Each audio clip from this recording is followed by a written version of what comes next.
పృథ్వీరాజ్ గారు అయితే ఎలిమినేట్ అయితే అయ్యారండి. నేను ఇప్పుడే బిగ్ బాస్ హౌస్ దగ్గరికి అయితే వచ్చాను. మన నాగార్జున గారు షూటింగ్ అయితే కంప్లీట్ చేసుకొని మనకి పృథ్వీరాజ్ గారిని పంపించడం అయితే జరిగింది. సో ఇది ఫేర్ ఎలిమినేషన్ అనుకుంటారా, అన్ఫేర్ ఎలిమినేషన్ అనుకుంటారా, కింద కామెంట్ సెక్షన్లో కామెంట్స్ చేయండి. నాకైతే ఫేర్ ఎలిమినేషన్ కరెక్టే అనిపిస్తుంది.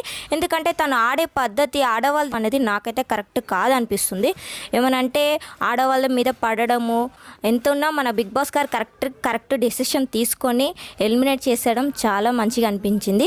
సో నాకైతే ఫుల్ హ్యాపీగా ఉందండి తనని పంపించడం. మీకు ఫేర్ ఎలిమినేషన్ అనుకుంటారా, అన్ఫేర్ ఎలిమినేషన్ అనుకుంటారా, కింద కామెంట్ సెక్షన్లో కామెంట్స్ అయితే చేయండి.